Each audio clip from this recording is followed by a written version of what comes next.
noches. Muy agradecido por la afectuosa y gentil invitación que me hizo llegar el padre Salaverry para estar hoy aquí presente. Y por supuesto que me siento muy honrado de poder iniciar esta semana de reflexión teológica con una temática que, si bien no es estrictamente teológica, pues vamos a hablar un poquito más sobre lo que es el diagnóstico más social y cultural desde la perspectiva antropológica de lo que es el tema de la Amazonía. Sabemos que un diagnóstico busca realizar análisis sobre una realidad concreta con el fin de determinar el estado en que se encuentra esa realidad y cuáles son sus tendencias. Y siempre partimos en estos análisis de una serie de datos y de hechos recogidos y ordenados sistemáticamente. En este caso específico, cuando hablamos de un diagnóstico antropológico, nos centramos en un estudio del conocimiento del ser humano, pero lo hacemos a través de su cultura, en la medida en que este ser humano pertenece a una estructura cultural, a unas normas, a unos valores que guían y que estandarizan su comportamiento como miembro de un grupo social. Y claro, en este estudio de las distintas culturas de los grupos humanos, ya sean primitivas o actuales, siempre se realiza en conexión a otras ciencias humanas como la arqueología, la lingüística, la historia, etc. Es muy interesante conocer esta tendencia que últimamente se está volviendo a dar de unir de alguna manera, de confluir los estudios desde las ciencias humanas y desde las ciencias sociales. Lo digo porque en los últimos 50 años ha habido bastantes encontronazos en estos dos campos y necesariamente se necesitan unos a otros para comprender realidades complejas y culturalmente diferentes. En este contexto académico en el que me encuentro ahora, pues yo considero que lo fundamental no es proporcionarles una gran cantidad de datos, primero porque los pueden encontrar con mucha facilidad. Hoy en día las fuentes son mucho más asequibles para todos, sino es más interesante centrarnos en los análisis culturales que nos permitan definir las tendencias de una determinada realidad cultural, en este caso la que muestran las culturas amazónicas originarias, y poner también en consideración, en debate, en diálogo, algunos replanteamientos sobre la visión general que hoy en día se tiene sobre la Amazonía. Yo creo que a nivel ideológico la globalización no siempre ha sido tan positivo porque nos impone a veces estereotipos y a veces hasta visiones casi mitificadas que nos alejan de la realidad. Y conocer la realidad siempre tiene que llevarnos a cuestionar lo que se conoce y lo que se analiza. Deberíamos de comenzar por algunos aspectos transversales a un diagnóstico antropológico. Tengamos en cuenta dos cosas básicas para comenzar, ¿ya? Primero, que la región amazónica no constituye una realidad homogénea. Claro, la vemos desde arriba, todo es verde y creemos que ahí van a crecer en todas partes las lechugas. Pero no es tan homogéneo como parece, ni mucho menos. Existen dinámicas sociales, económicas y ambientales que difieren ampliamente de unas subregiones a otras y que socialmente se han ido conformando y transformando en medio de dinámicas diferenciales generadas por factores internos y externos propios de cada región o de cada país de la Amazonía. Y segundo, las culturas amazónicas no se definen únicamente por sus estructuras culturales endógenas o propias o particulares de cada cultura, sino que presentan siempre un marcado dinamismo fuertemente influenciado por factores ambientales, económicos, etc. Es decir, tenemos un aspecto de heterogeneidad dentro de la Amazonía, aunque desde afuera nos parece ver elementos demasiado comunes, pero por otra parte también tenemos un sentido del dinamismo muy fuerte. Aunque las culturas amazónicas sean muy antiguas, aunque tengan aspectos culturales endógenos muy propios, muy fuertes, que nos parecen muy permanentes, en la práctica el dinamismo, la creatividad y la transformación, los cambios, son parte de la fijación de su identidad. Creemos que el dinamismo, el cambio social, es un factor de riesgo, de ruptura, de transformación, de desestructuración, pero no. En la práctica, este dinamismo cultural es lo que fija la identidad de los pueblos. Y vamos a ver algunos ejemplos después de ello. Bien, yo no puedo entrar ahora a todos los temas transversales en los análisis sobre la Amazonía, la historia, en los aspectos sociales, económicos, etcétera, porque si no me tiro aquí un semestre completo. Pero sí, al menos permítanme iniciar esta exposición con una breve referencia al aspecto que sí ejerce la mayor influencia sobre las culturas. Me refiero al aspecto ambiental y a los recursos que proporciona el medio ambiente amazónico actualmente. Primero, vamos a comenzar por definir un poco qué es la Amazonía, cómo se define la región o lo que llamamos normalmente la cuenca amazónica. Tenemos dos criterios básicos. El primero es un criterio hidrológico, lo que llamamos el divortium aquarium, es decir, la división de aguas. Si nosotros hacemos un viaje por la carretera central, pasamos Ticlio, de ahí para allá es Amazonía, aunque no tenga nada de geografía amazónica, pero hidrológicamente todos los ríos que vamos a encontrar van hacia la Amazonía, ¿no?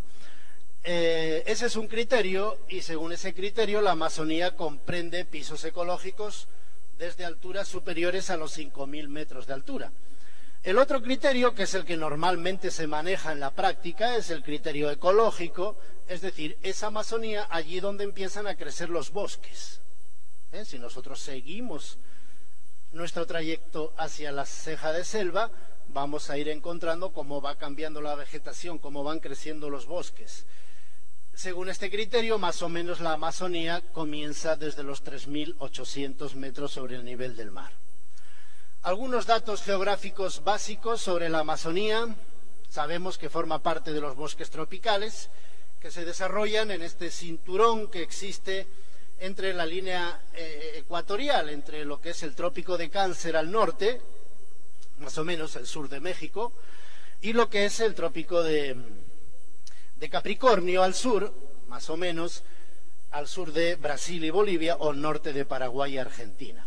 Ojo que los bosques tropicales no son los únicos que existen, más o menos son el 55% de los bosques que existen en el planeta, pero hay más. Tenemos los bosques boreales, tenemos otra serie de grandes extensiones boscosas. De hecho, el país con mayor extensión de bosques en el mundo no es Brasil, ni son los países asiáticos donde están los bosques monzónicos, es Rusia. ¿Quién diría Rusia, bosques? Pues sí, porque ahí están todos los bosques boreales, ¿no? Dentro de esta región, la Amazonía, lógicamente, dentro de esta región tropical, la Amazonía constituye el bosque tropical más grande del mundo. Son como 8 millones de kilómetros cuadrados, un 45% de América del Sur. Mayormente esta extensión amazónica pertenece a Brasil, un 66% pertenece a Brasil, y Perú, que es el segundo país con mayor extensión amazónico, tiene un 13%. Pero dentro de Perú, geográficamente hablando, es un país amazónico, casi el 60% de su territorio es amazónico, con más de 750.000 kilómetros cuadrados y con 16 departamentos que poseen bosques, territorios amazónicos. La región amazónica normalmente la dividimos en 3 grandes macrosistemas. La ceja de selva, que es la parte más alta, digamos de los 3.800 hasta los 1.000 metros, lo que llamamos la selva alta, de los 1.000 a los 400 metros, y la selva baja o el llano amazónico, de los 400 metros para abajo. Pero históricamente el mayor atractivo de esta región tropical no reside en su importancia ambiental, sino en sus recursos naturales, cuya explotación ha influido enormemente en el devenir de los pueblos amazónicos. Actualmente podemos mencionar algunos muy brevemente, pero en primer lugar debemos de tener en cuenta que la Amazonía presenta un ecosistema muy frágil, muy precario, sumamente sensible a la erosión. La exuberancia y la diversidad de su vegetación en realidad contrasta con la pobreza de sus suelos. De hecho, solo un 7% de las tierras amazónicas presentan aptitud para la agricultura y solo un 7% más para las actividades pecuarias. Todo lo demás son tierras de protección o tierras de actividad forestal. Por eso es que las culturas amazónicas han tenido que adaptarse a esta particularidad tan específica de los suelos amazónicos, primero desarrollando sistemas de cultivo rotativo, pero también implementando actividades económicas complementarias, como son la caza, la pesca, la recolección, de modo que la vocación agropecuaria de los pueblos amazónicos siempre ha sido muy reducida, en contraposición a los pueblos andinos que siempre han sido tradicionalmente agrícolas y ganaderos. Desde luego que el recurso de la flora y la fauna es el más abundante, con una diversidad biológica extraordinaria, aunque luego, curiosamente, solo un 5 o 7% se considera como fauna mayor. Pero con cifras espectaculares. ¿Qué es lo que más abunda en la fauna amazónica? No son ni los otorongos, ni el tapir, la sachavaca, que es el animal que alcanza un mayor peso en la Amazonía, sino que son los insectos, ¿no? Por ponerles algunos ejemplos, se han registrado más de 30 millones de especies de insectos. En la región de Tambopata, en Madre de Dios, se han registrado en una sola hectárea 42.000 especies de insectos. Así que nunca estamos solos cuando vamos a esta región, estamos bien acompañados. Los recursos hídricos, el más importante porque es el 20% del agua dulce del planeta está en la Amazonía, lo cual implica un potencial enorme para generar fuentes de energía eléctrica y otras actividades económicas como la piscicultura, que hoy se está desarrollando mucho en los pueblos amazónicos, el transporte, el turismo, etc. Tenemos luego los recursos más controvertidos, más controversiales y más conflictivos por los desafíos que presentan: la madera, los minerales y los hidrocarburos. Hoy en día ya las especies comercialmente de mayor valor en la madera, como el cedro o la caoba, ya no son tan explotadas, pero sí se desarrolla la extracción maderera a gran escala. A nivel de madera, de minerales, tenemos el hierro, el cobre, el oro, los diamantes, la parte de Brasil, y a nivel de hidrocarburos el gas y el petróleo. Y luego llegamos a los recursos ambientales. Este es el tema de actualidad, es el tema de moda, ¿verdad? Ahora todos hablan sobre la Amazonía como el gran pulmón del planeta. Se le está dando una responsabilidad ambiental a la Amazonía realmente muy grande. Bueno, ciertamente tiene un papel muy importante en la regulación del clima, pero la verdad, y también por su capacidad de absorber CO2, por la capacidad de producir oxígeno, y muchos creen que supuestamente el balance neto de oxígeno que genera la Amazonía es muy alto, ¿no? Ahora este año ha salido mucho con esto de los incendios que ha habido en la selva, bueno, que se ha registrado y que han estado más en los medios de comunicación. Se hizo muy famosa una intervención del presidente francés Macron, que luego fue replicada por Cristiano Ronaldo en un tuit. Yo digo, Cristiano Ronaldo como ambientalista debe ser muy buen futbolista y Macron muy buen político, porque dijeron lo que todo el mundo dice, más o menos. La Amazonía absorbe un 14 o 15% del CO2 mundial, que genera el 20% de nuestro oxígeno. Y estas afirmaciones, que las encontramos con toda facilidad por Internet, en realidad son bastante falsas, además de incompletas. Porque los ecosistemas de la Amazonía efectivamente capturan una gran cantidad de CO2, pero también emiten una gran cantidad. Es cierto, pero y no, de ninguna manera absorben un 14%, no llegan ni un 10%. Tampoco es cierto que genere un 20% del oxígeno del planeta, no llega ni al 10% de lo que genera. no llega ni al 6%, según las últimas investigaciones que ha habido de universidades de Estados Unidos. Son afirmaciones, bueno, que quedan muy bien, pero yo digo, se le está dando a la Amazonía una responsabilidad ambiental que no tiene. El gran pulmón del planeta no son los bosques, no es la Amazonía, son los océanos. Es el fitoplancton de los océanos, dicho de otra manera. Los océanos generan el 90% del oxígeno del planeta. Así que no va por ahí el problema, no va por ahí. No es ningún pulmón del planeta la Amazonía. Pero sí es cierto que tiene una gran importancia por su diversidad biológica, por su diversidad cultural y porque ejerce una función muy importante como regulador climático.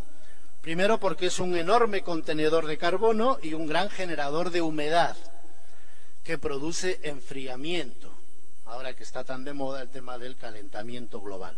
Y segundo, y sobre todo esto, porque la biomasa que existe en la Amazonía, lo que existe en el suelo, la biomasa es lo que se forma por la putrefacción de los ingredientes vegetales y animales que hay en la Amazonía, es tan enorme que cuando se libera esa biomasa genera una cantidad gigantesca de carbono a la atmósfera.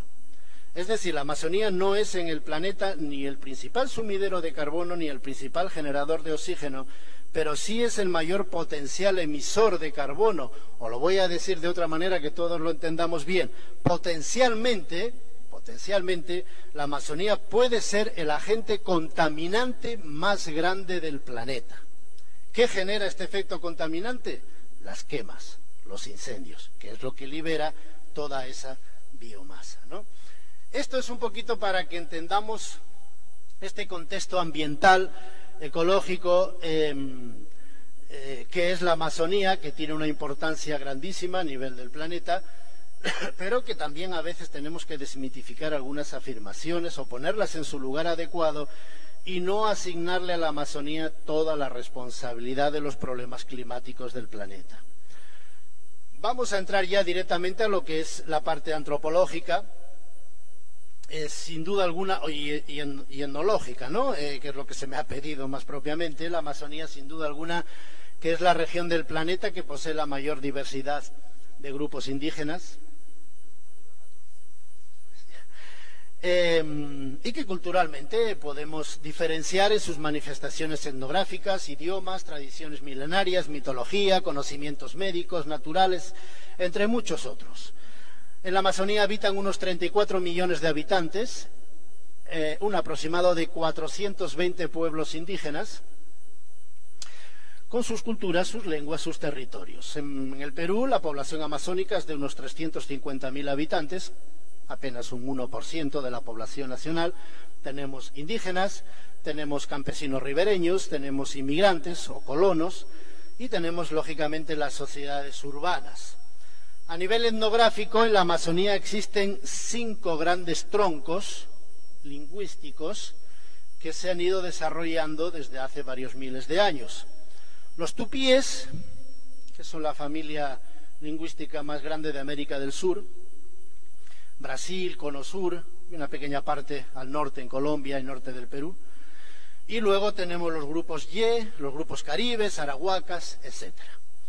Bien, todos estos aspectos etnográficos en realidad nos deberían de llevar a definir qué son o cómo se definen los grupos indígenas. Por una parte, tenemos tres aspectos para definir lo que es un grupo indígena. Las estructuras culturales, que es donde entra todo lo que se refiere a la organización social, el parentesco, la filiación patrilineal o matrilineal, la ubicación, el lugar donde se reside, matrilocal o patrilocal, etcétera, ¿no? Todo lo que son la organización social de las poblaciones indígenas que generalmente se relacionan con el parentesco. Tenemos las manifestaciones culturales, materiales o inmateriales, y tenemos los territorios tradicionales donde se organizan el espacio, el poblamiento y el desarrollo de sus actividades. Todos estos aspectos, que los digo muy rápidamente, muy por encima, para que podamos entender un poco cuáles son los cauces para definir a los pueblos indígenas, todo esto nos lleva también a a analizar o a conocer un poquito de cerca cuáles son los procesos de las consideraciones más de carácter sociopolítico que se dan en la Amazonía. Hoy en día, principalmente tenemos el surgimiento en la esfera mundial del debate sobre asuntos relacionados con la diversidad biológica, que es el tema más importante hoy en día, que analiza un poco las relaciones entre las sociedades nativas y el medio natural amazónico, y que cuestiona lo que es la expansión global de los mercados y la tecnología. Tenemos también los procesos que se derivan de esta revalorización de la diversidad biológica y cultural, procesos que en algunos casos se enaltece a los indígenas como nativos ecológicos, se degrada a los que no son indígenas como causantes de la degradación ecológica. Un cambio de paradigma que, bueno, a veces está muy sujeto a ideologías políticas, pero que tiene una dimensión muy positiva por cuanto se considera que nadie puede privar a los grupos e individuos el derecho de vivir su propia cultura. Y el tercer proceso, que es el impulso a la ejecución de políticas de ordenamiento territorial y de desarrollo social. Hoy en día existe una mayor presencia de los estados en las regiones, en estas regiones más periféricas, una respuesta también más comprometida a los intereses transnacionales en la explotación de recursos naturales y energéticos y un mayor control en la expansión de cultivos ilícitos. Pero todos estos procesos llevan también a una serie de cuestionamientos sobre el tema de por ejemplo, de las políticas territoriales, porque en muchas ocasiones el tema de las demarcaciones territoriales está sujeto más a los intereses de los capitales internacionales que de las propias comunidades, y porque no se está captando bien lo que es la relación entre la tradición y el dinamismo de las culturas amazónicas. Las sociedades amazónicas forman parte de lo que normalmente llamamos sociedades tradicionales, o antes se les llamaba sociedades primitivas, un término ya más desfasado, términos generados en oposición a lo que llamamos sociedades modernas. Y el estudio antropológico más típico de estas sociedades se ha basado en considerarles como culturas bastante cerradas, con un fuerte control social interno, y en las cuales el individuo se identifica con el grupo y el grupo lo era todo. La cultura es la que da unidad al grupo y esta unidad constituía la identidad. Por eso desde la antropología se han buscado los estudios comparativos entre sociedades y de hecho, como decía Levi-Strauss, las sociedades fijan las fronteras de la humanidad en el límite de su grupo lingüístico o de su tribu. Es así, por ejemplo, que la autodenominación de los grupos étnicos amazónicos casi siempre se realiza con términos que significan los buenos, la gente, en contraposición a otras tribus, a otras aldeas, a otros grupos que no participan de estas virtudes propias de la naturaleza humana. Pero esta definición tan cerrada y estática sigue siendo bastante aceptada, pero no tan fiel a la realidad, pues a pesar de esta imagen fija y estática que en una primera impresión parecen mostrar estas sociedades, en realidad son culturas dinámicas y completas, y lo han sido siempre. Lo decía el misionero y antropólogo Ricardo Álvarez, decía que la cultura indígena, por más primitiva que se le considera, siempre es activa, nunca es pasiva ni conformista, y desarrolla sus capacidades creando nuevas formas de vida frente a las presiones del exterior. Así que todo esto nos lleva a sostener la enorme potencialidad de la creatividad indígena, las capacidades de los pueblos para hacer frente a los múltiples y en algunos casos dramáticos cambios y transformaciones que han vivido a lo largo de su historia. No es un concepto tan aceptado, pero es tan real como el hecho irrefutable de que estas pequeñas sociedades son las pequeñas, realmente muy pequeñas, pero son las únicas culturas milenarias de nuestro país que han subsistido culturalmente a lo largo de la historia hasta la actualidad. Yo le escuché una vez a un misionero decir, aplicándolo al caso concreto de los machiguengas, en la Amazonía sur del Cusco, que ante la presión colonizadora de la colonización agrícola, los machiguengas tenían que elegir entre defender sus territorios o la libertad de poder vivir tranquilamente, digamos, sus culturas. Y en esta dicotomía entre el territorio y la libertad, escogían la libertad. El territorio no siempre es lo más importante para los pueblos indígenas. Su capacidad de moverse, de trasladarse, de ir a vivir de unos lugares a otros, es innata a su propia cultura. No es el territorio lo que fija su identidad necesariamente. El territorio es lo estático, lo fijo, lo regulable.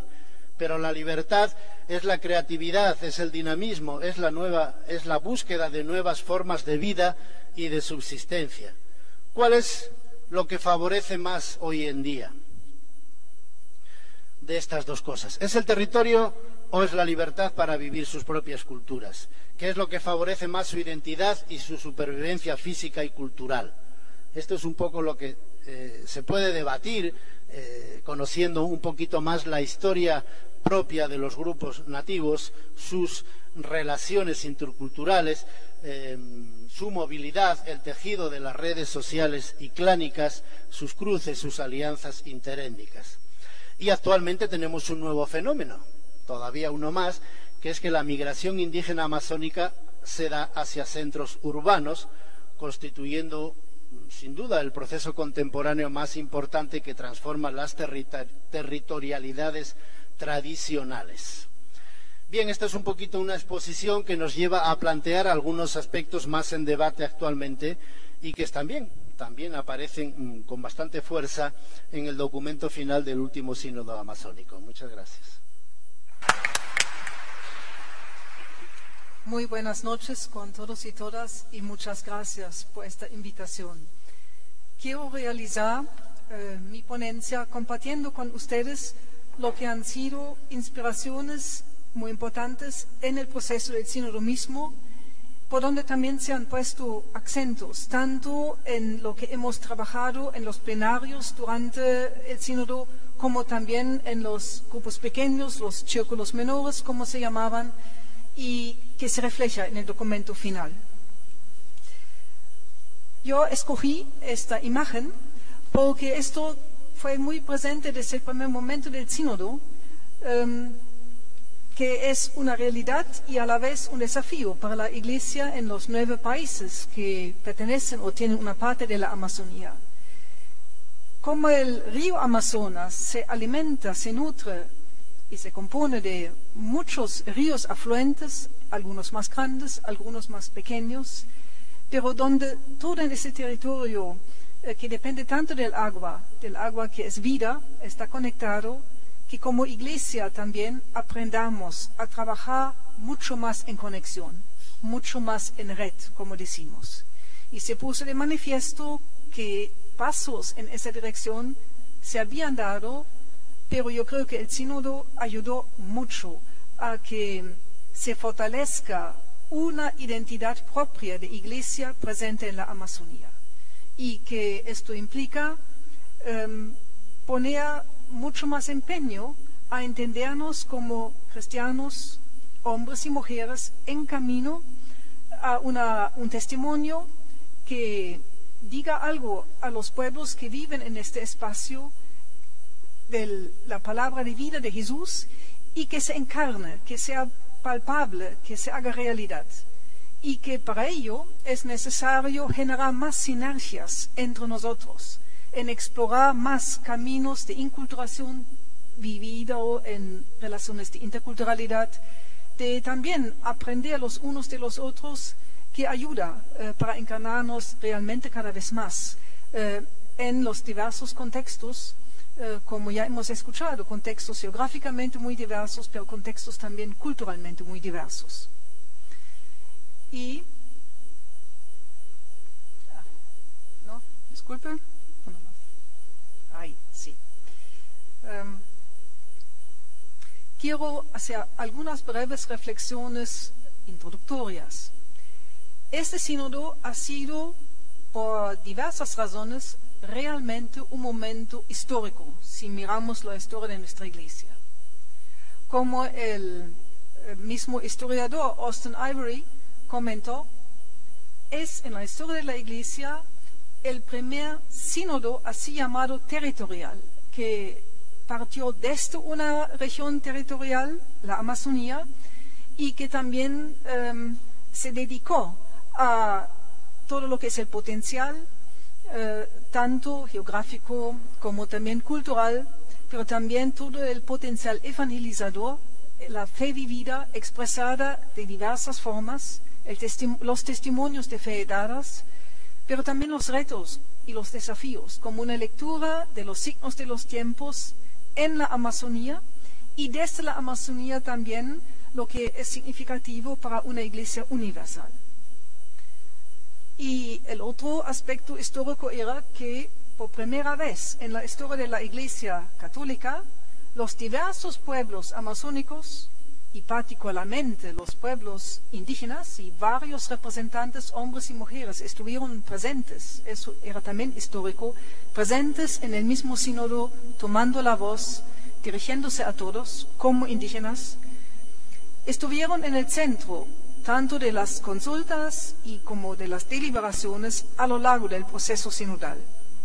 Recordemos también que en la preparación de este sínodo, y que el Papa, cuando nos visitó en Puerto Maldonado en 2018, insistió que el proceso preparativo ya era parte del sínodo mismo.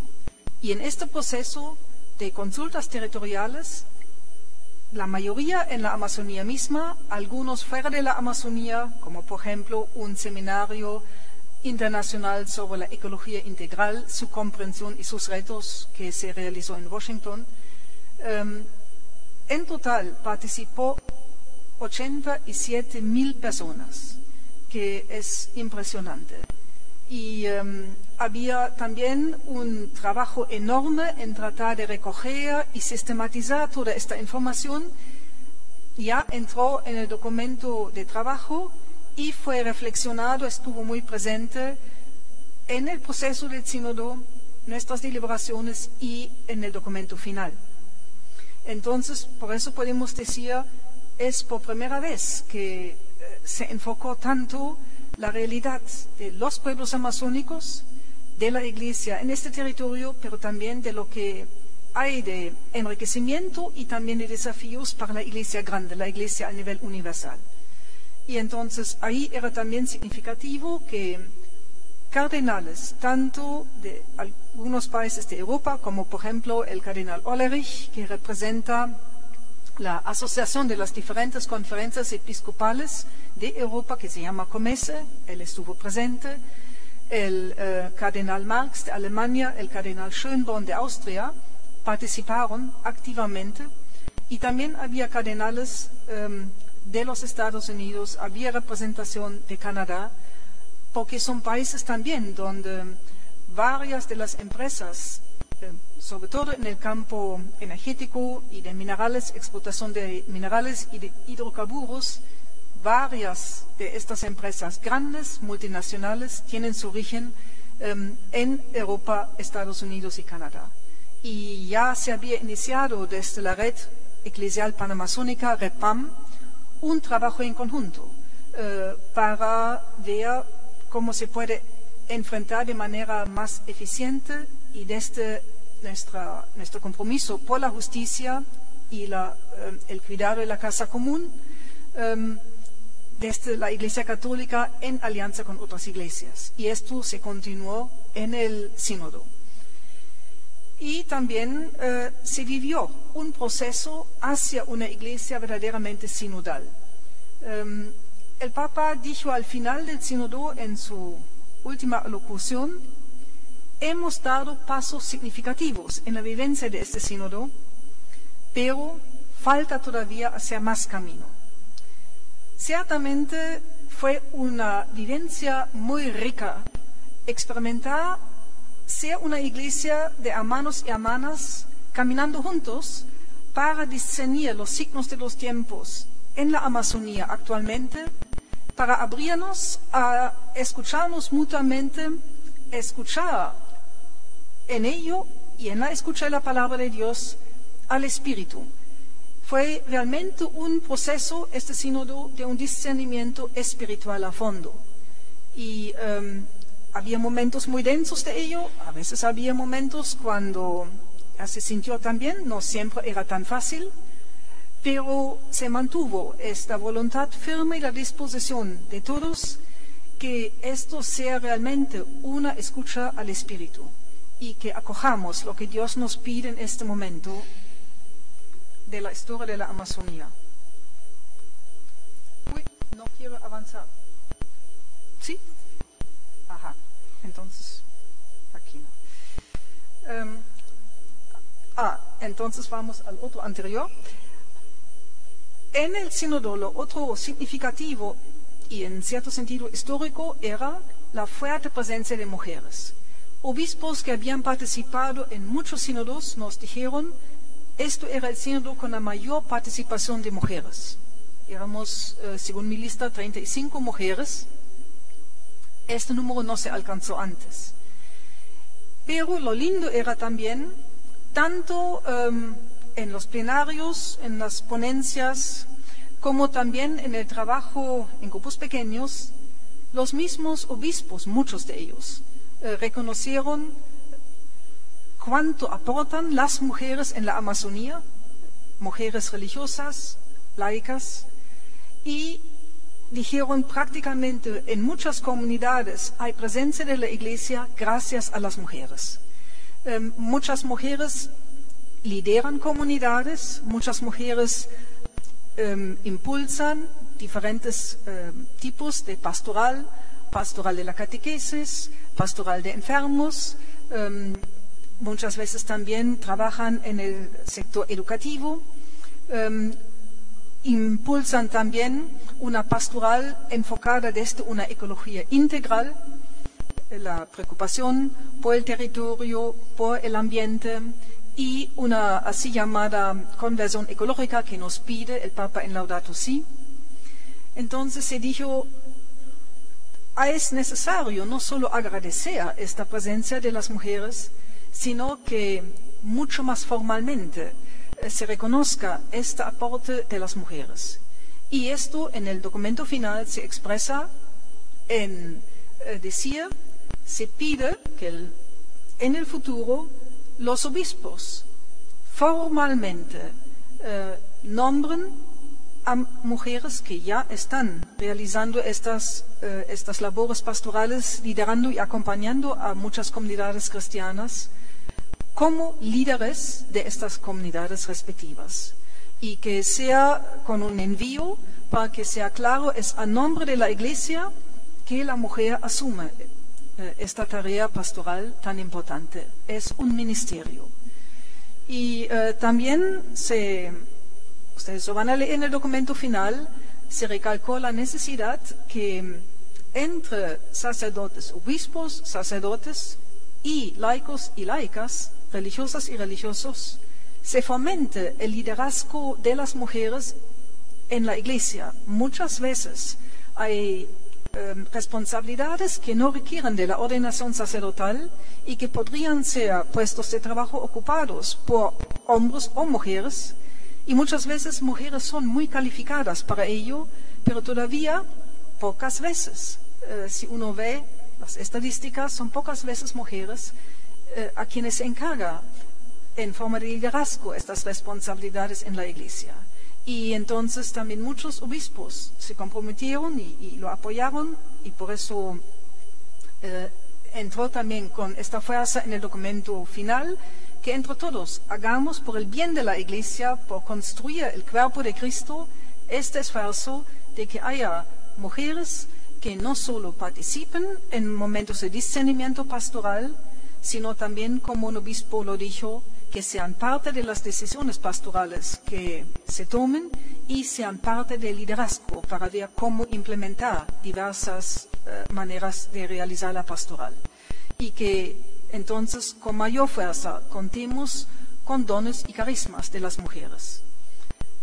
También se pidió que haya mayor posibilidades para mujeres de poder estudiar teología y que se incluya a más mujeres preparadas para ello en la enseñanza de teología, y que también se incluya a más mujeres según sus capacidades profesionales, su campo de conocimiento, en el trabajo en los seminarios, en la formación de futuros sacerdotes.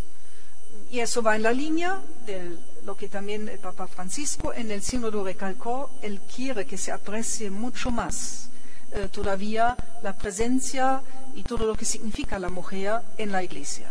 Él dijo, lo funcional es importante, pero yo quiero que sea más todavía de lo funcional, que descubramos más qué es lo que las mujeres puedan aportar a la Iglesia y que la Iglesia necesita tanto en estos momentos. Y la verdad es que en el sínodo, en muchos de nuestros grupos pequeños, hemos experimentado ya este caminar juntos como hermanos y hermanas, vivía desde esta realidad principal. Todos somos bautizados y bautizadas. Llevamos, como dijo también la carta a los Gálatas, Cristo puesto como nuestra vestimenta, que es una imagen muy bonita para dar de esta manera testimonio de Cristo. Y reconocer esta dignidad que compartimos y la dignidad que poseemos, hombres y mujeres, el Espíritu de Cristo, que esto se plasme cada vez más en una manera de relacionarnos, ayudándonos mutuamente a superar tanto actitudes de clericalismo como también de machismo, como parte de vivir plenamente el Evangelio. Esto fue un compromiso desde el sínodo mismo. También en total se dijo, con lo que es la realidad de la Amazonía, muy pocos sacerdotes, muchas comunidades que quedan sin acompañamiento pastoral, espiritual y sin la posibilidad de poder celebrar la Eucaristía. La gran mayoría de las comunidades cristianas de la Iglesia Católica en la Amazonía, si tienen suerte, 2, máximamente 3 veces al año solo pueden celebrar la Eucaristía y comulgar. Entonces, por un lado quedó muy claro, necesitamos incluir más a laicos, hombres y mujeres en la pastoral, para poder dar lo que se dijo en el sínodo como lema, dar el paso de una pastoral de presencia, de una pastoral de visita a una pastoral de presencia. De visita porque si se fija todo en el sacerdote o también en la presencia de las religiosas, son muchas veces, por falta de personal, presencias muy cortas, breves. Por ello hay que trabajar en la formación y el acompañamiento de laicos y laicas más intensamente que se ha hecho hasta ahora, y también pensar en la posibilidad de los así llamados viri probati, de padres de familia que muchas veces ya son catequistas, algunos son diáconos permanentes, y se dijo quizás pensar en quienes son diáconos permanentes y son gente muy proba que han mostrado su entrega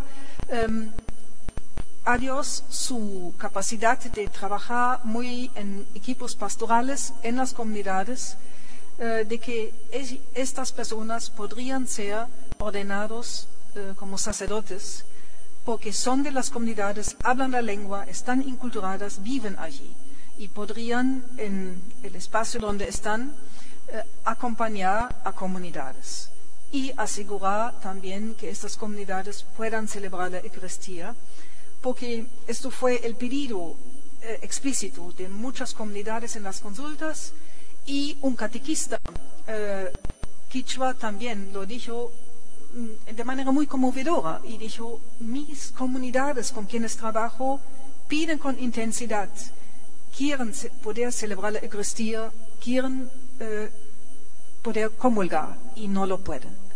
Entonces, este pedido ha ido también, está constatado en el documento final y ha ido al Papa Francisco. Sabemos y que esto requiere todo un trabajo fino todavía, ¿sí? De ver cómo preparar responsablemente a estas personas, pero también se ha hablado desde el derecho canónico.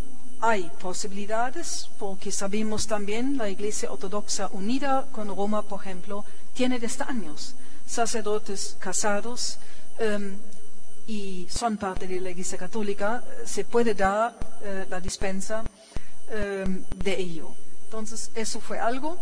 Después, toda la relación centro y periferia, recordemos que el Papa Francisco dijo, es muchas veces desde las periferias, y ahí están muchos de los pueblos de la Amazonía, empezando con los pueblos indígenas, hay que ver que se cambie la relación, que muchas veces hay que descubrir a Dios en las periferias, que ahí nos espera, y que no se supere un centralismo, sino que haya más un mutuo dar y recibir, un acompañarse, un sentirse unidos en la diversidad de realidades.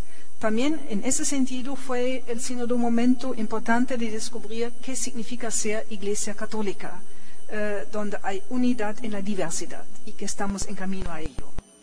Y el contexto en que hemos tenido este sínodo era una amenaza extrema a la Amazonía y la urgencia de actuar. Algo creo que del espíritu sinodal se puede ver en las dos fotos. Empezábamos, eso era también nuevo, el sínodo con una procesión del aula sinodal, de la catedral al aula sinodal. Y fue preparado por pueblos indígenas. Había cantos en su lengua, había símbolos. El barco que nos recuerda, un símbolo antiguo de la Iglesia, todos estamos miembros y estamos en este barco, y en el barco hay necesidad de fijarse los unos en los otros, las dependencias mutuas. Remar corresponde a todos.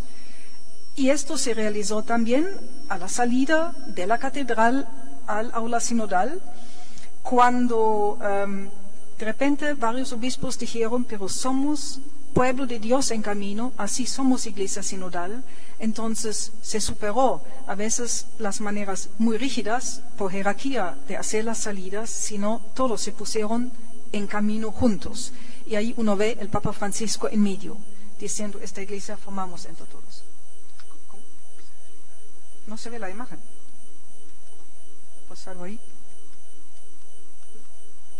Ya, no, ahora no se mueve. Ahí está. Ahí ustedes lo ven. Y creo que es una imagen significativa.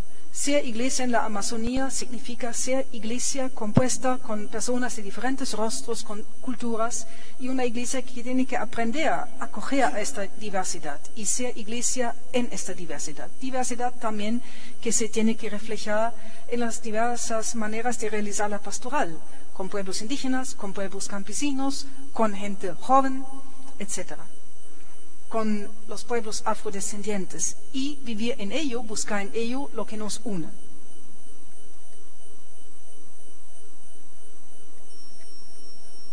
Y ahí ustedes ven indígenas que levantaron la voz y nos recordaron varias veces en el sínodo mismo, no se pierdan en debates sobre cosas que finalmente no son los principales.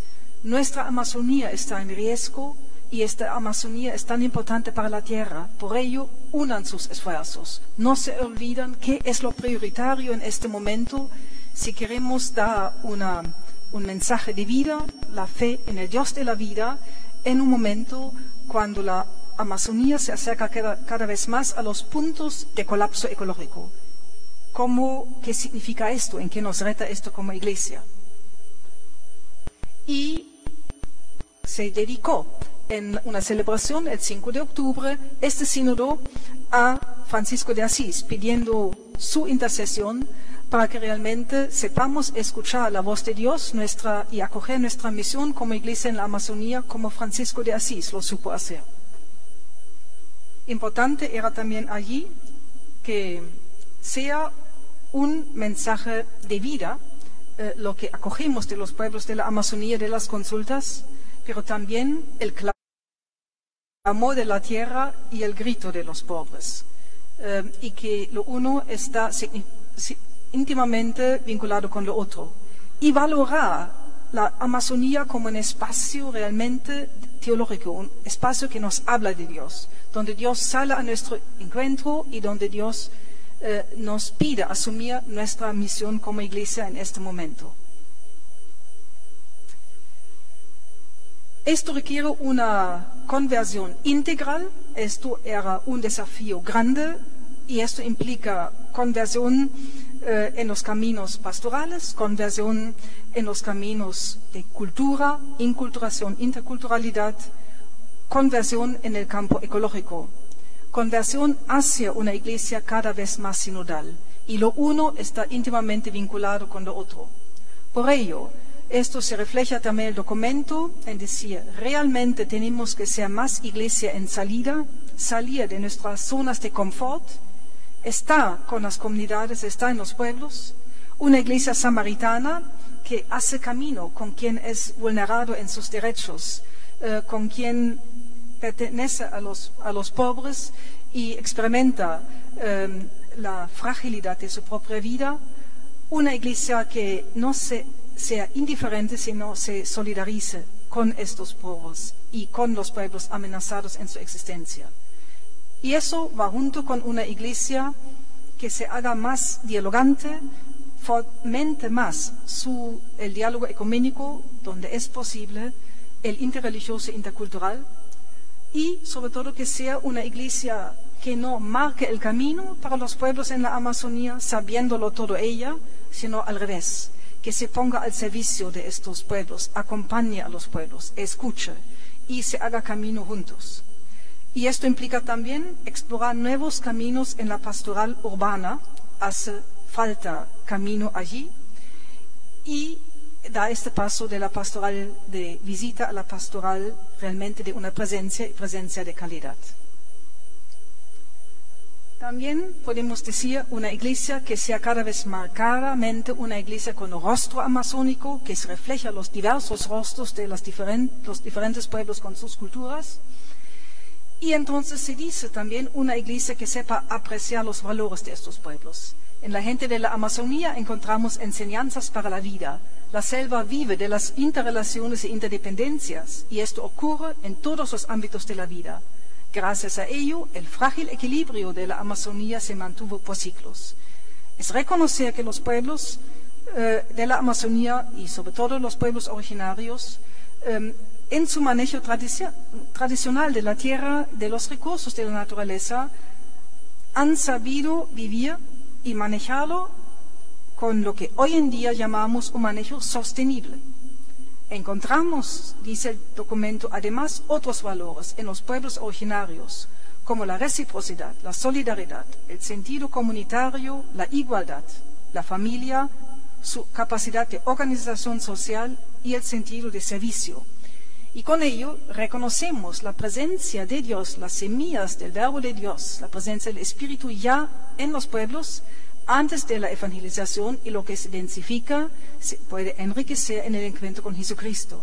Pero también estos pueblos nos pueden ayudar a convertirnos cada vez más a Cristo y a su Evangelio y vivirlo en profundidad. También está el llamado de que la Iglesia, y eso pidieron los pueblos indígenas también en el aula sinodal, sea realmente aliada de los pueblos en sus territorios. Y este llamado fue acogido. De esta manera, se dice, la Iglesia se compromete a ser aliada de los pueblos amazónicos para denunciar los atentados contra la vida de las comunidades, los proyectos que afectan el medio ambiente, la falta de demarcación de sus territorios, como también un modelo económico de desarrollo depredador y ecocida. Entonces, aquí vemos que la defensa del territorio es a la vez defensa de la vida en su integralidad, a lo cual estamos comprometidos en el seguimiento de Jesús, que ha sido el testigo del Dios de la vida. Y claro, el ser aliada, la Iglesia, es algo que hemos empezado a hacer, pero que quiere ser también llevado a cada vez mayor plenitud en la vivencia. También se acogió el reto de una mayor inculturación. Los pueblos diversos y también sobre todo los pueblos originarios pidieron que se hagan mayores esfuerzos de aprender su lengua y con esto valorar también más su cultura, conocerla más. Y esto está claro, solo es posible en relaciones interculturales, porque el Evangelio no existe en neutro, sino son personas, muchas veces todavía de otros contextos culturales, que llevan este mensaje. Y que apreciemos también una cultura verdaderamente inculturada. Ya hay pasos que representantes de los pueblos han dado, y que avancemos más en el respeto a la cultura y los derechos de los pueblos. Y se dice, aprendamos a acercarnos a los pueblos amazónicos de igual a igual, respetando, y eso implica también conociendo su historia, sus culturas, sus estilos de buen vivir. Y muy claramente se dijo, rechazamos una evangelización al estilo colonialista. Venimos a ofrecer el evangelio, con palabras y más con nuestras actitudes y hechos, y que la gente pueda discernir, pueda abrirse a ello, pero sin imponer. Y eso va junto con promover un verdadero diálogo intercultural en un mundo global.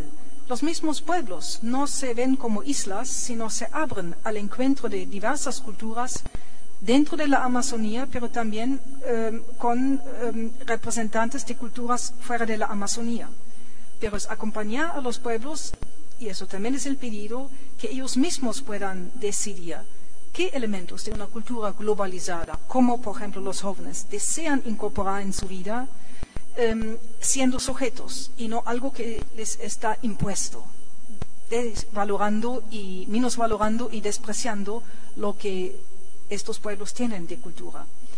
Y también hay un compromiso fuerte de apoyar a los pueblos en su solicitud, de exigir a los gobiernos la implementación plena de una educación pública, intercultural y bilingüe de calidad. Esto también va junto con decir, jóvenes bien educados y educadas pueden tomar la vida en su mano, tienen mayores posibilidades de condiciones de igualdad en las sociedades. Y con ello, muy estrechamente vinculado, está también participar en la creación de una red escolar, las sinergias para aprender los unos de los otros, cómo inculturar más una educación que tenga sentido para pueblos de la Amazonía y que incluya sus sabidurías, también su manera de vivir la espiritualidad. Eso fue también un pedido explícito de pueblos originarios, incluyan más elementos espirituales en la formación de nuestros niños y jóvenes. Y, como se dice también, queremos sostener, apoyar y favorecer las experiencias educativas de educación intercultural bilingüe que ya existen en las jurisdicciones de la Amazonía e implicar universidades católicas para que trabajen y se comprometen en red. Y con ello quiero solo con 2 frases más recalcar la conversión a una ecología integral que pide Laudato Si. Se ha visto, es importante incluir en la pastoral, que sea una transversal de la pastoral y que sea una transversal de formación y educación, donde lo realicemos, sea en colegios, en institutos educativos, en escuelas superiores, universidades, pero también en la catequesis, en otros espacios de formación en la fe, porque de esto depende realmente en gran parte el trabajo y la colaboración de todos para salvaguardar la Amazonía como espacio de vida, en la conciencia de que todo está conectado, los problemas sociales y los problemas ecológicos. El científico Hans-Joachim Schellenhuber, que estuvo con nosotros, es del Instituto de Potsdam sobre el cambio climático y sus consecuencias a nivel internacional, usó y propuso una imagen muy bella, inspiradora, que entró en el documento final, en la parte de introducción. Él dijo, la Amazonía es el corazón biológico de la Tierra, y desatender el corazón no solo va a tener consecuencias realmente nefastas y catastróficas, dijo él, para Latinoamérica, el clima en esta zona, sino también para todo el planeta. Entonces, él dijo, hay una gran urgencia de comprometernos desde nuestra fe en el Dios de la vida a esta tarea de salvaguardar la Amazonía. Y entonces la Amazonía es de importancia para todos nosotros, no solo para los pueblos que viven allá. Y es reconocer, ya son pueblos que llevan grandes heridas por el extractivismo, la tierra y sus pueblos, y también por ello es urgente enfrentarnos a la explotación ilimitada de la casa común y de sus habitantes, reconociendo que una de las causas principales es el extractivismo, que es predatorio y que responde a una lógica de avaricia. Ahí se requiere de una profunda conversión. Y con ello termino. Se dijo bien claramente, y es un compromiso de la Iglesia en la Amazonía, pero con vínculos al nivel de los países donde estamos, como también al nivel internacional para poder realizarlo. Ante la situación apremiante del planeta y de la Amazonía, la ecología integral no es un camino más que la Iglesia puede elegir de cara al futuro en este territorio, sino es el único camino posible, pues no hay otra senda viable para salvar la región. La depredación del territorio viene acompañada del derramamiento de sangre inocente, y es mucha sangre inocente. Muchos miembros de pueblos indígenas, por ejemplo en la Amazonía de Brasil, de 2002 hasta hace 2 años, 1.019 personas han sido asesinadas por defender pacíficamente sus territorios y resistir a proyectos de un extractivismo. Y la criminalización de los defensores de la Amazonía, que también es realidad en todos los países que tenemos parte de ello. Y por ello, el Papa Francisco dio mucha importancia al encuentro con los pueblos indígenas también. Durante el sínodo tuvo un encuentro, una audiencia personal con ellos, y nos recordó que es tarea de todos nosotros, misión de todos nosotros en la Iglesia, junto con estos pueblos y los otros pueblos en la Amazonía, desde nuestra fe en el Dios de la vida, profundizar nuestra espiritualidad de la creación para comprometernos entre todos y todas a que este espacio de vida no se pierda. Muchas gracias.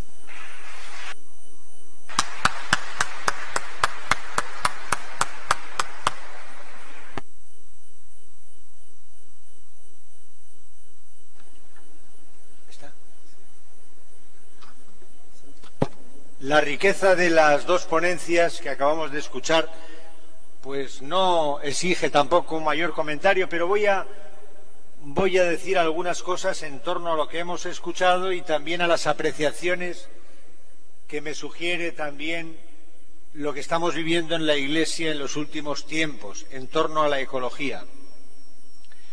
Con todo el amor que tenemos a nuestra Iglesia, hemos de reconocer que con frecuencia ha dado respuestas del pasado a preguntas del presente. Y eso ha tenido consecuencias en muchos campos. Pero hay excepciones.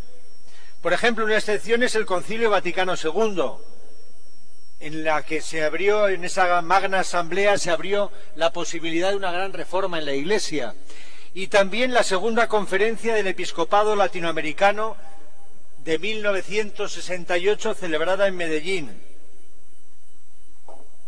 Y durante los últimos años estamos asistiendo a un giro sin precedentes en el catolicismo también, de poner al ser humano como dueño y señor de la naturaleza con derecho a usar de ella y abusar de la misma en su exclusivo beneficio, propia de la antropología emanada de la modernidad, bien distinta a la de los pueblos amazónicos. Como hemos escuchado en la primera ponencia, estamos pasando a considerar al ser humano como parte de la naturaleza, viéndose como un todo con ella y estableciendo con ella una relación de sujeto a sujeto, con igual dignidad. Es lo que podríamos llamar el giro ecológico. San Juan Pablo II, Benedicto XVI y muchos hombres y mujeres sensatos han tratado el tema ecológico a lo largo de los últimos decenios. Pero no cabe duda que ha sido Francisco el que ha puesto el paradigma ecológico en el centro de su tarea como obispo de Roma y pastor de la Iglesia. Francisco ha asumido, enriquecido y potenciado este giro ecológico. Hay un cuento infantil que probablemente recordemos, es el cuento del rey desnudo. ¿Se acuerdan? Que todo el mundo decía, para que no le llamaran sonso, decía el rey va vestido, el rey va vestido, qué bonitos son los trajes del rey. Hasta que un niño al verle pasar por la calle, dijo: el rey va desnudo. El Papa Francisco nos ha ayudado a descubrir pues un poco esto, ¿no? Yo creo que no estaríamos aquí si no fuera por Francisco. Esta noche no estaríamos aquí tratando estos temas. No se hubiera reunido el Sínodo de la Amazonía, no hubiera escrito Laudato Si, no tendríamos esta preocupación y también la necesaria ocupación por la ecología, el cuidado de la casa común, particularmente de aquellos que más padecen la devastación de esta casa común. Dos son los momentos fundamentales de la contribución de este giro ecológico: Laudato Si, como acabo de mencionar, y el sínodo celebrado en Roma, del que nos ha hablado la hermana Birgit. Un sínodo que llevaba como subtítulo Nuevos caminos para la Iglesia y para una ecología integral. De ellos emanan principios y prácticas que pueden iluminar la respuesta a las crisis ambiental, financiera, social, moral, económica que padecemos. Estamos ante un hito histórico. Francisco es el primer papa que coloca en el centro de sus preocupaciones la ecología integral y en particular la Amazonía, con la convocatoria del sínodo. En Laudato Si, Francisco critica la presentación inadecuada de la antropología cristiana basada en Génesis 1:28 y a su mala interpretación, y nos ha querido llamar la atención para que nos fijemos en ese texto del Génesis 2:15 que dice: labrar y cuidar el jardín. Cuidar significa proteger, custodiar, preservar, guardar, vigilar. Y en el sínodo amazónico, como lo hemos escuchado esta noche, en su documento final se constata la existencia de una crisis socioambiental sin precedentes y de las heridas causadas por el ser humano a la tierra, y se guía por el principio de defender la tierra, es defender toda la vida humana, la vida de la naturaleza, la vida de los pueblos, la vida del planeta, porque defender la Amazonía es defender el planeta entero. Nos lo ha dicho la hermana también. Reconoce los valores de reciprocidad, solidaridad y sentido de la comunidad de los pueblos indígenas y sus enseñanzas de vida, su visión integrada de la realidad en la que todo está conectado y la gestión sostenible que hacen de la naturaleza. Dicen que en el ADN de la creación entera hay elementos comunes a todos. Por tanto, nada humano me es ajeno, pero mucho más.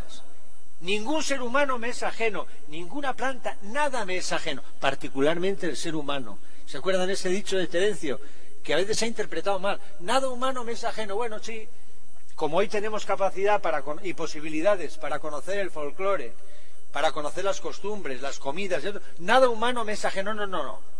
Yo creo que ese dicho hay que interpretarlo: nada humano y nada que tiene que ver con lo humano me es ajeno. Esto va dentro de lo que es la ecología integral.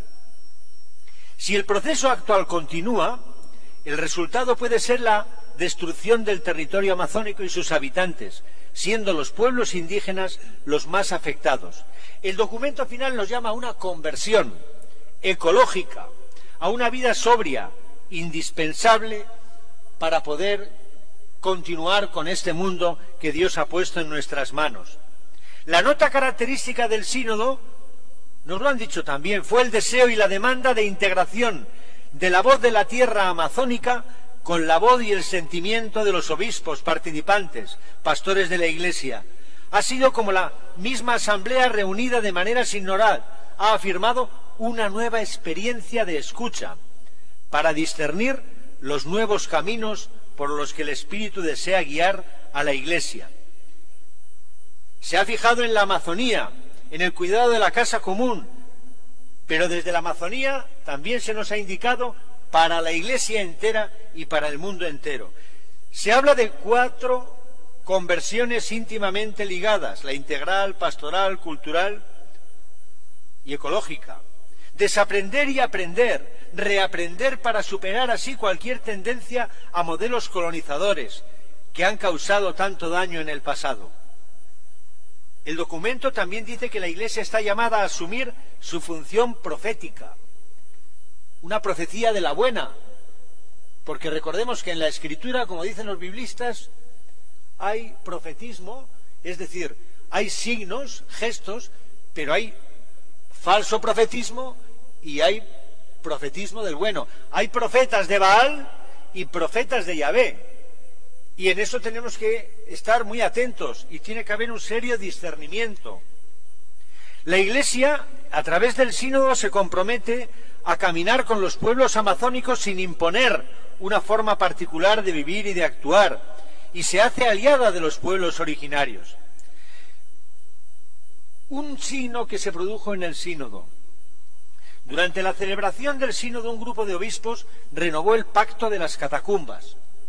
Más de 40 participantes, bajo el liderazgo del cardenal Claudio Humps, brasileño, relator del sínodo, se comprometieron a defender a los pobres, los territorios y la conservación socioambiental de la Amazonía. El texto del pacto, que se llamó el Pacto de las Catacumbas para la Casa Común, se basa en la encíclica del Papa Francisco Laudato Si. Los sinodales debatieron algunos temas importantes con respecto a la organización de la Iglesia y todo el documento rezuma un deseo profundo de superar el clericalismo y toda clase de autoritarismo, fortaleciendo la cultura del diálogo, la sinodalidad, participación de los laicos en la toma de decisiones, la escucha de la voz de las mujeres, la defensa de su liderazgo, la promoción de nuevos ministerios. ¿Todo para qué? Para servir a la región amazónica, donde el clero es muy escaso y exige a los ministros en sintonía con la cultura local. Pero también puede ser una posibilidad de cambio a nivel de Iglesia universal.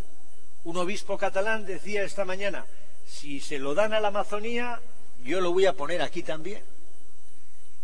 Qué bien. Bueno, por ahí está el sínodo de la Iglesia alemana, que le va a dar tal vez algún quebradero al Papa, ¿no?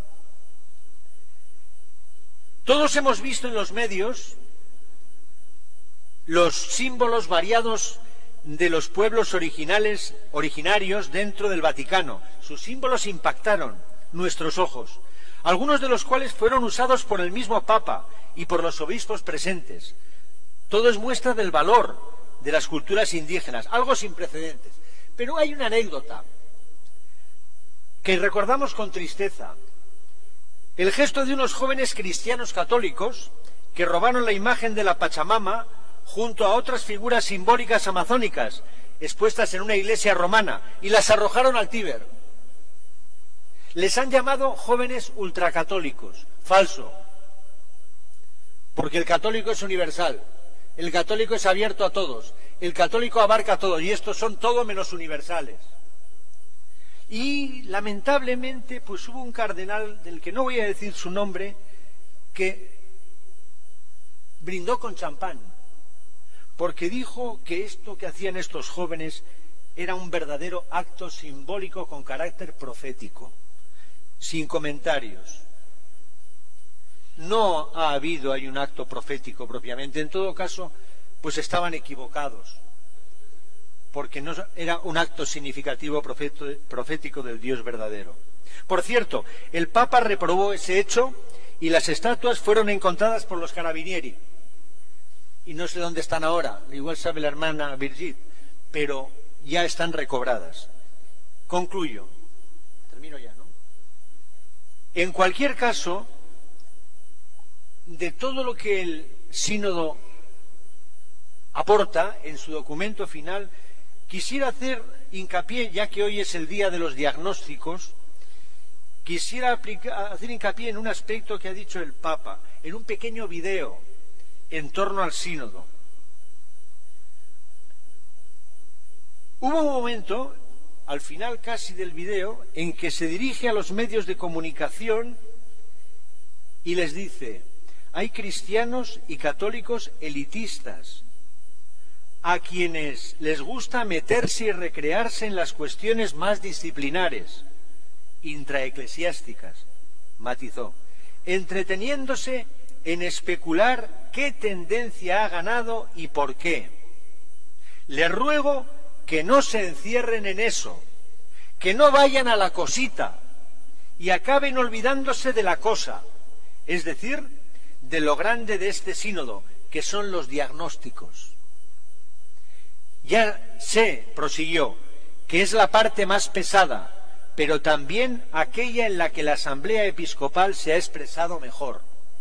Faciliten la información al respecto y sorteen el peligro de estancarse en pequeñas cuestiones disciplinares que, aunque tengan su trascendencia, sabemos que no facilitan hacerse cargo de la situación cultural, social, ecológica y pastoral de esta parte del mundo.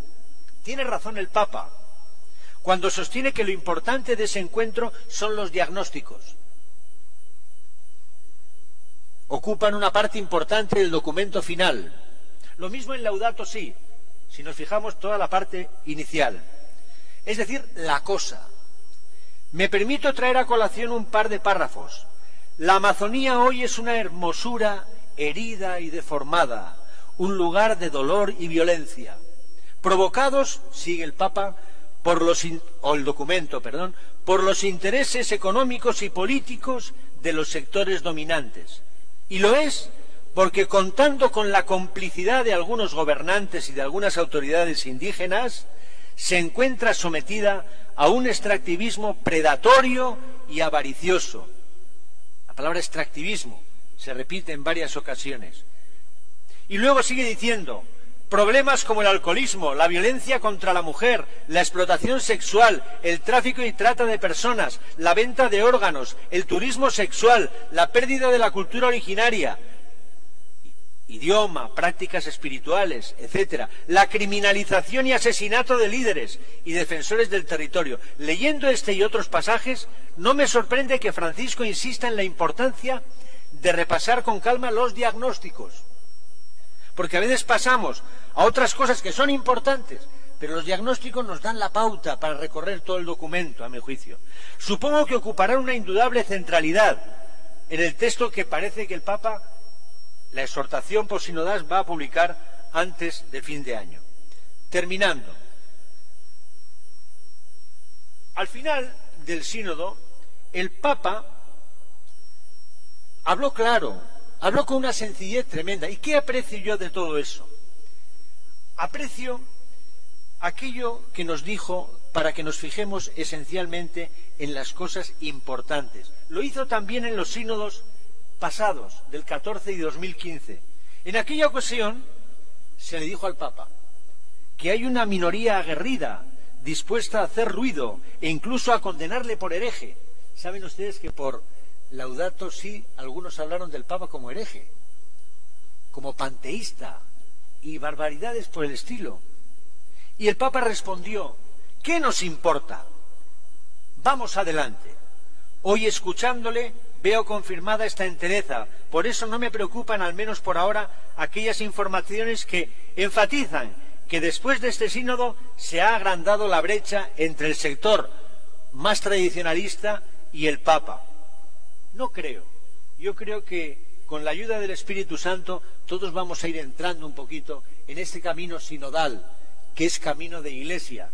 Si recordamos, los primeros cristianos eran llamados los hombres y mujeres del camino. Vivir en sinodalidad es lo nuestro. El Papa, en el Catecismo, dice que habría que incluir un nuevo pecado, que es el pecado ecológico. ¿Y en qué consiste?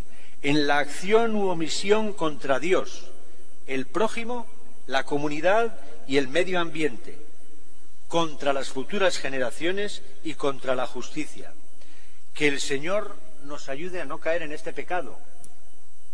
Otro pecadillo más que igual nos tenemos que confesar, pero si contamos con la fuerza del Espíritu, probablemente podamos superarlo, o por lo menos convertirnos cada vez que caigamos en él. Muchas gracias. Un fuerte aplauso para el hermano Francisco.